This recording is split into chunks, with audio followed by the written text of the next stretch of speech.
everyone, welcome in Mahi's kitchen and home. Puja and their darshan also. जागा स्त्री शक्तीच्या मध्ये आपण आदिशक्तीचे परावर्तित स्वरूप पाहतो आहे.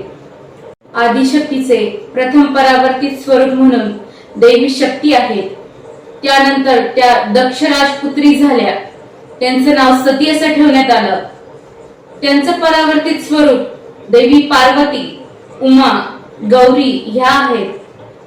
आणि आता हे परावर्तित स्वरूप काय प्रचिती देईल का सर्वसामान्यपणे जे लोक कुजबुजताय की हा पार्वती देवी तर खूपच कोमल आहे, मनुष्य लोकातील सतीपेक्षाही सर्वसामान्य स्त्री, त्यांची भावना म्हणून दक्ष राजाने स्वतः पर्वतराजांना असा सल्ला दिला की हिच्या इच्छेनुसार हिचा पती निवडावा.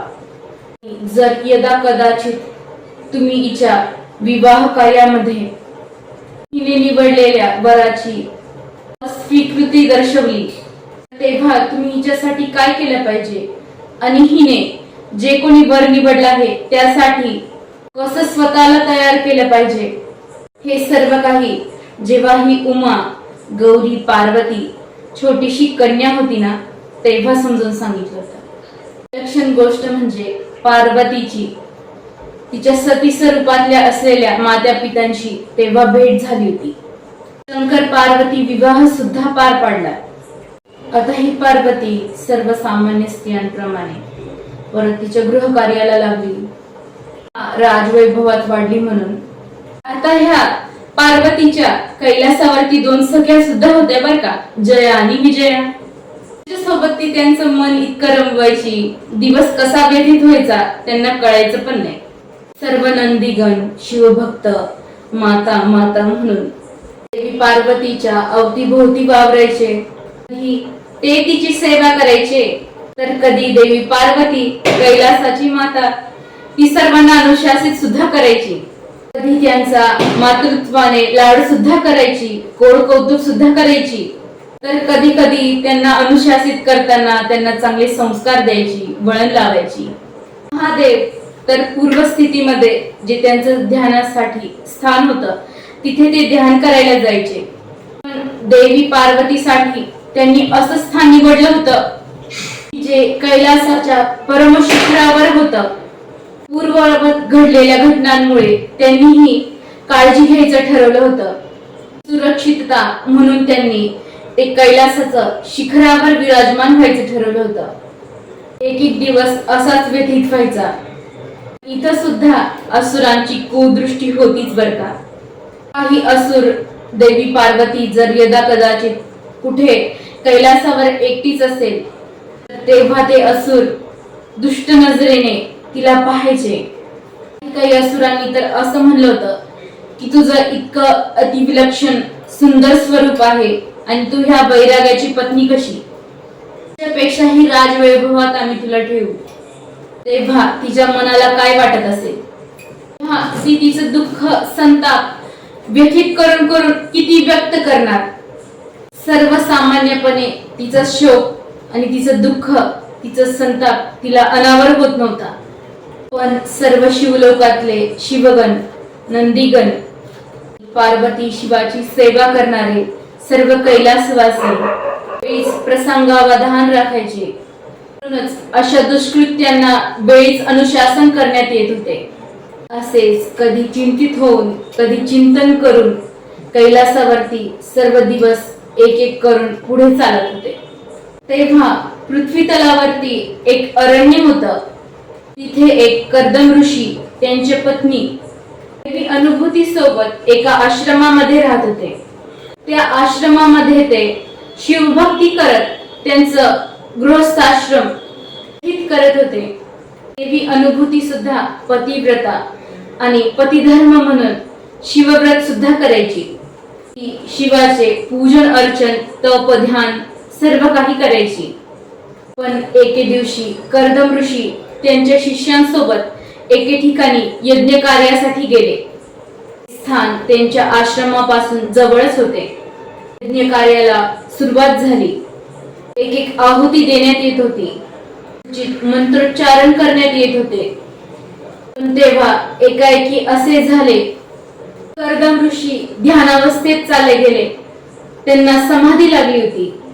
त्यांच्या सर्व शिष्यांनी त्वरित देवी अनुभूतीकडे धाव घेतली आणि ह्या सर्व घटनेचा वृत्तांत सांगितला. सुद्धा त्या यज्ञ कार्यस्थळी पोहोचली. दुःख करावं तर किती, अनावर होत नव्हता. मी कर्दम ऋषींना जागे करण्याचा प्रयत्न केला. तो तिचा प्रयत्न खूपच केविलवाणा ठरला. दुःखी अंतःकरणाने तिने एकच निर्धार केला, पत्नी धर्माचं पालन म्हणून सतीव्रत करण्याचं ठरवलं, सती जायचं ठरवलं. शिष्य, आजूबाजूचे ऋषीमुनी त्यांना समजून सांगत होते की तुम्ही असं नका करू. तुम्ही इतके तपस्वी आणि वैराग्य भावनेमध्ये आहात. बाकीचे जे जीवन आहे ते तुम्ही आमचं मार्गदर्शन करण्यामध्ये, ध्यान तप करण्यामध्ये सुद्धा व्यतीत करू शकता. तुम्ही आमची माता बनून आमचं मार्गदर्शन तरी करा ना. आता कर्दम ऋषी तर नाहीये, असं म्हणत सर्व लोक तिच्या समोर विलाप करत होते. तिने सती जायची सर्व तयारी सुद्धा केली. अग्नी प्रज्वलित सुद्धा झाला की त्या झेप घेणार तोच एक आकाशवाणी झाली. तिला देवीने हे सांगितलं, तू सती नाही जाऊ शकणार. तुझा पतिव्रत धर्म जो आहे ना तो आम्ही नकारणार नाही. तू एक उच्च शिवभक्त आहे. तू इतकं ध्यान तप जप केलेला आहे, आचरणाने सर्व काही पूजा अर्चन केलेलं आहे. त्याचं फलस्वरूप तू आता जननी होणार आहेस. त्यामुळे तुझ्या हातून काही अनुचित घडू नये म्हणून आम्ही तुला वेळी सावधान करत आहोत. तू तुझं सर्व जीवन जे आहे ते तपोबलाने परिपूर्ण करू शकते. तू शुद्ध आचरणाने हे जीवन व्यतीत कर. सर्व काही चांगलेच होईल बरं का. सर्व काही ऐकल्यावर तिची मनस्थिती काय असेल. स्वतःला कसं तरी सावरत परत शिवव्रताचं ध्यान करणं तिने सुरू केलं. प्रत्येक दिवशी एकांत स्थळी जाऊन ध्यान करायची, शिवभक्ती करायची. काय राहील आहे संसार कार्यामध्ये, म्हणून तर ती पूर्ण वेळ शिवभक्तीमध्ये लीन होण्याकरता द्यायची. तिचं तप जप तिला मनोबल वाढवण्यासाठी प्रेरित करत होतं. एके रात्री ती त्या वनामध्ये असं जप करत होती. तेव्हा तिथे एक असुर आला. असुराने देवी अनुभूती तर तप करते आहे आणि ती तर एकटीच आहे, तिथे तर कोणीच नाही. ह्या विचाराने तिचं तप भंग करण्याकरता त्यांनी खूप प्रयत्न केले. तिच्याशी अनुचित संभाषण करण्याकरता तो प्रयत्न करत होता. त्या असुराचे अनुचित शब्द ऐकून तिचं शिवव्रत भंग झालं होतं. देवी अनुभूतीने सर्वात प्रथम त्या असुराला हे सांगितलं की तुम्ही इथून निघून जा. तुमच्या अनुचित भावनेने, अनुचित शब्दाने तुम्ही मला राग अनावर केलेला आहे ना, त्यावरती उचित पर्याय म्हणून तुम्ही इथून त्वरेने निघून जा. परत कधीही येऊ नका माझ्यासमोर. ते तर असुर कुठे ऐकत होते. त्यांनी तर हे म्हणलं, तू तर काय एक स्त्री आहेस आणि तुझे पती ते कर्दम ऋषी ते तर समाधीमध्ये आहे. शिवभक्तीमुळे त्यांचं कधीच कैलास गमन झालेलं आहे. आता तुला इथं कोण वाचवणार. ऐकल्यावर अनुभूती देवीला काय वाटलं असेल. त्यांनी पण आजूबाजूला पाहिले, कोणीही नव्हतं. तरी काय, कोण येणार आपल्या हाकेला धावून. त्यांनी शिवाचं ध्यान करणं सुरू केलं. ती भावाने शिवाचं आवाहन त्यांनी केलं. शिवध्यान आणि शिव आवाहन इतकं होतं की कैलासापर्यंत तिच्या शिवभक्तीची अनुभूती येत होती. सर्व कैलासवासी त्या शिवध्वनीच्या दिशेने वळत होते. सर्वांना आश्चर्य वाटले, असं पृथ्वी तलावर कोण आहे ज्याची हाक इथपर्यंत ऐकू येत आहे. सर्वांनी महादेवासमोर हात जोडले. इतकंच सांगितले की कोणीतरी तुम्हाला हाक देत आहे, साथ घालत आहे, तरी आर्ततेने तुमचं आवाहन करत आहे. त्यांच्या भक्तीसाठी तरी तुमचं ध्यान सोडा ना.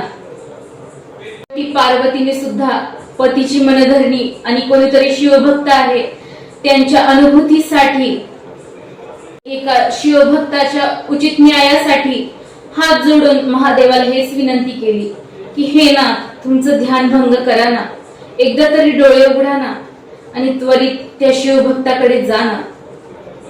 मी तरी तुम्हाला बोलवत आहे, मला हे स्वर ऐकून ना काय करावं हे समजत नाही. माझं मन खूप हेलावून गेलेलं आहे. अशी हाक कधीही ऐकली नव्हती बरं का. तिचा हा प्रतिसाद पाहून देवी पार्वतीकडे महादेवाने पाहिले. इतकं सांगितले, असं होत आहे का? बरं बरं, ठीक आहे बरं का. मला माझं जे बाकीचं ध्यान आहे ना ते मला करायचं आहे.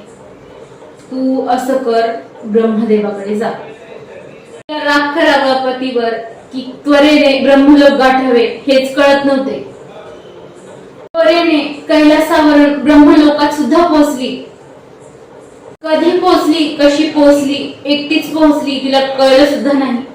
ब्रह्मदेवासमोर हात जोडून ही म्हणत होती, हे ब्रह्मदेव, कोणीतरी शिवभक्ती करत आहे, कोणीतरी त्यांना साथ घालत आहे, हाक देत आहे, पण महादेव तर तिथं जायला तयार नाहीये. त्यांनी मला त्वरेने तुमच्याकडे येण्यासाठी सांगितलं आहे बरं का, म्हणून मी आले आहे. याच्यावरती काय करावं ना, त्वरेने उपाय सांगा बरं का. ब्रह्मदेवाने सुद्धा हे सांगितलं की हा, मी थोडं कामात व्यस्त आहे बरं का. तू एक काम कर, हे घे वेद पुराण. वेद पुराण घेऊन मी काय करू? ह्याचं पठण करण्याकरता काही युग जातात, काही जन्म घ्यावे लागतात, तरी सुद्धा ह्याचं पठण होत नाही. ही ज्ञान प्राप्ती घेऊन मी काय करू? मी एक सर्वसामान्य स्त्री आणि त्या शिवभक्ताच्या मदतीला मी कशी जाऊ? महादेव तर तयार होत नाही. तरी सुद्धा ब्रह्मदेवाने हे सांगितलं की तुम्ही हे घ्या, याचा अस्वीकार करू नका बरं का. तिने ते वेद पुराणांचा स्वीकार सुद्धा केला. ते घेऊन तिने त्वरेने विष्णुलोक गाठला. तिथं तरी माझी कोणी मदत करेल का? ती तिथं सुद्धा येऊन बसली. श्रीहरी विष्णू योग निद्रेमध्ये होते. देवी पार्वतीने श्रीहरी विष्णूंना वंदन केले. त्वरित तिने सर्व घटना वृत्तांत सांगितला. तेव्हा श्रीहरी विष्णू सुद्धा म्हणाले, मी ना योग निद्रेमध्ये आहे. तुम्ही माझं शंख चक्र गदा याचा स्वीकार करा. तेव्हा देवी पार्वती म्हणाली, ब्रह्मदेव, पण त्यांनी सुद्धा असंच केलं. वेद पुराण माझ्या पाठीशी दिले. त्यांना हातात धारण करून आले सुद्धा आहे बरं का तुमच्याकडे. पण हे शंख चक्र गदा घेऊन मी काय करू? शास्त्र पारंगत सुद्धा मी नाहीये. मी सर्वसामान्य स्त्री. फक्त शिवभक्ती हेच माझं पृथ्वी तलावरती एक कार्य होतं. उचित शिवभक्तीचा स्वीकार महादेवाने केला, म्हणून मी त्यांची पत्नी सुद्धा झाले. मी तर एक सर्वसामान्य स्त्री आहे. मी काय करू हे जग घेऊन? त्यावरती श्रीहरी विष्णूंनी जे शंखचक्र गदा आहेत त्याचा स्वीकार करावाच लागेल आणि तुम्ही हे घ्या तुमच्या सोबत, ते तुमच्या कामी येतील असं सांगितलं. त्यांनी ते धारण सुद्धा केले. पार्वती हे धारण केल्यावरती म्हणाली की मी तर हे धारण केलेलं आहे, पण ह्याचा उचित मी शास्त्राभ्यास कसा करू? शस्त्र हे काही मला कसे वापरायचे हे मला काय माहिती. तेव्हा श्रीहरी विष्णूंनी हे सांगितले की हे शास्त्र तुम्हाला एकाहून एक अशी शक्ती निर्मित करतील, अशी ऊर्जा देतील की जे तुम्ही शिवभक्ताचं संरक्षण करू शकता. इथून सुद्धा असा प्रतिसाद येत आहे, म्हणून ती परत कैलासाकडे निघाली. शेवटची मनधरणी म्हणून तिने महादेवासमोर हात जोडले. हेच म्हणले, हे नाथ, ते तुमचे शिवभक्त आहेत, त्यांच्या भक्तीसाठी तरी धावून जा ना. मी कशी जाऊ? ते काय होत आहे हे ऐकूनच, ह्याचा विचार करूनच मला काय वाटते हे मलाच माहिती आहे. मी हे व्यक्त तरी कसं करू? तेव्हा महादेवाने सुद्धा जो त्रिशूळ होता आणि जे डमरू होते ते त्यांच्या हातामध्ये दिले. म्हणाले, हे घ्या, हे सुद्धा तुम्हाला उचित कार्यक्षमता देतील बरं का. एका हातामध्ये अग्नी दिला. या सर्व गोष्टींचा तिने तर स्वीकार केला, पण आता हे जे शिवभक्त आहे ना त्यांच्या हाकेला मी स्वतः धावून जाईल. मी पण शिवपत्नी आहे. पती नाही जात ना, कोणीच माझं ऐकत नाही ना, मीच जाते आता. म्हणून त्या पार्वती देवीने त्वरित त्वरित त्या अरण्याकडे धाव घेतली.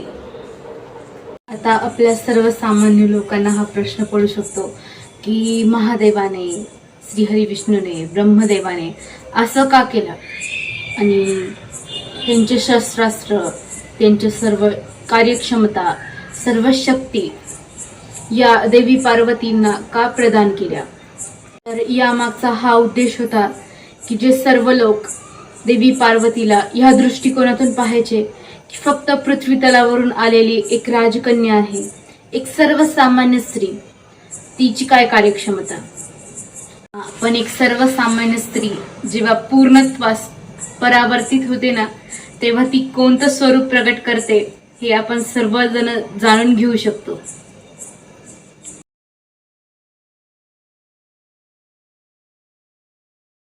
ती त्या अनुभूती देवीच्या समोर सुद्धा प्रकट झाली. तेव्हा जो कुकुर राक्षस होता ना, तो म्हणाला, अगं तू तर शिवाचं ध्यान करत होती, मग ही कोण आली, आणि ही पण तर एक स्त्री आहे, तुझे शिव तर आले नाही, ही स्त्री काय तुझ्या कामी येणार, आणि ही स्त्री तुझं संरक्षण करेल. तू स्त्री आणि ही सुद्धा स्त्रीच आहे. हा, हिच्या अष्टभुजा असतील, हिच्या हातामध्ये शस्त्रशास्त्र असतील, पण तिला काय करता येणार आहे त्याच. त्यावरती क्रोधित भावनेने असलेली देवी पार्वती हे म्हणाली प्रथम की कुकुर, आता ही तुझी शेवटची वेळ आहे. देवी अनुभूतीने तुला समजावून तर सांगितलेलंच असेल, पण मीही समजत, मी एक स्त्री सुद्धा आहे, मला उचित भावभावना आहे आणि समोरच्या व्यक्तीचा सन्मान करणं हे सुद्धा मला येतं. हा, तू असुर जरी असला ना तरी मी माझ्या भावभावना जपते बर का, आणि तुला एकच सांगते की इथून आता तरी निघ. अशा अनुचित प्रकारे त्या कुकुर राक्षसाने देवी अनुभूतीला संभाषण केले होते. त्याच्यापेक्षाही जास्त अनुचित पद्धतीने त्यांनी पार्वती देवीला अनुचित संभाषण करण्यास सुरुवात केली होती.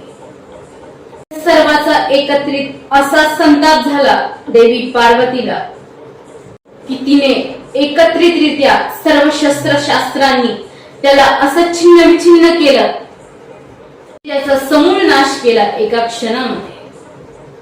अनुभूती देवीला तर काय करावे काय नाही, आणि ह्या देवी कोण आहेत हे सुद्धा माहित नाही. त्यांनी हात जोडून एवढं सांगितलं की मी तर महादेवाचं तप करत होते, हे सर्व घटनासाठी उचित काय प्रतिकार करावा ना मी एकटीने हे मला कळत सुद्धा नव्हते. शिवाच्या ऐवजी का होईना तुम्ही आलात ना, एवढ्या त्वरिततेने तुम्ही कुठून आलात. त्वरिता देवी, तुम्ही माझं वंदन स्वीकारा. असं म्हणत अनुभूती देवीने देवी त्वरिता म्हणजेच पार्वतीला वंदन केले. देवी पार्वतीचे हे असे उग्र स्वरूप पाहून सर्व असुर शक्ती, अशुभ शक्ती तिथून त्या अरण्यातून पळ काढत होत्या. देवी अनुभूती पार्वती देवीचा उग्र स्वरूप पाहून आणि इतका अतिउच्च ताप पाहून त्यांना विनवणी करत होती की हे माते, तुम्ही शांत स्वरूपात या. पार्वतीने तिची विनवणी स्वीकार केली. देवी पार्वती जेव्हा शांत स्वरूपात आली तेव्हा देवी अनुभूतीने तिचे चरण स्पर्श केले. सर्वात प्रथम हे विचारले की देवी, तुम्ही अशा कुठून आल्या आहात. प्रथमच मी तुम्हाला पाहिलेलं आहे, तुम्हासमोर अशी कोणती देवी सुद्धा पाहिली नव्हती कधी. तेव्हा देवी पार्वतीने हे सांगितलं की मी कैलासावरून आलेली आहे. मी तुझी शिवभक्ती पाहून त्रैलोक्यातून जाऊन त्वरित धावून आले आहे बर का, कारण एका स्त्रीची ती आर्त हाक होती. हा, तुझं संरक्षण करण्याकरता मी इथं आले होते. आता मी थोड्या वेळाने इथून जाते बर का. माझं कैलासावर निवासस्थान आहे. कैलासपती माझे स्वामी आहेत. माझं संसार कार्य पण माझ्याशिवाय अपूर्ण राहील. वेळ देवी पार्वतीने आणि अनुभूती देवीने एकमेकींशी वार्तालाप केला. त्यांच्या संवादात एकमेकींची विचारपूस केली. एकमेकींबद्दल खूप काळजी वाटली, आपुलकी वाटली.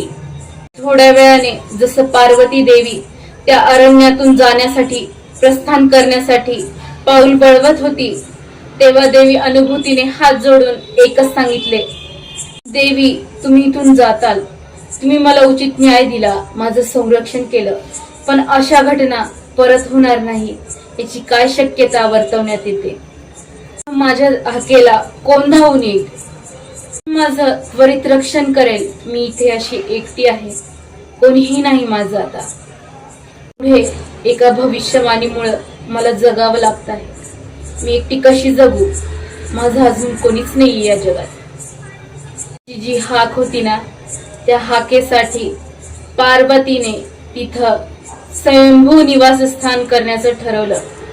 हे अशी स्वयंभू मूर्ती आहे जिला सर्व लोक वंदन करतात. अनादी काळापासून ती मूर्ती आहे. सूर्यचंद्र तिचे प्रतीक आहेत.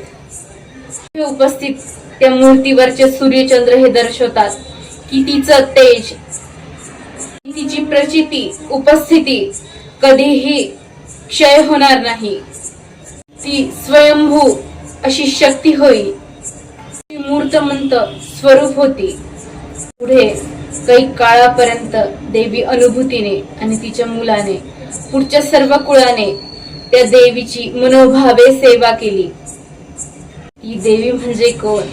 त्वरिता, त्वरितेचा अपभ्रंश होऊन तुळजा भवानी अशी झाली. तुळजा भवानी देवीची उत्पत्ती. त्या अरण्याला, त्या क्षेत्राला तुळजापूर असे नाव देण्यात आले. अनुभूती देवीच्या कुळाचं रक्षण केले, तसेच सर्व लोकांच्या कुळाचं रक्षण करण्याकरता ती कुलस्वामिनी झाली. अशा कुलस्वामिनीला माझे वंदन. Thank you for watching.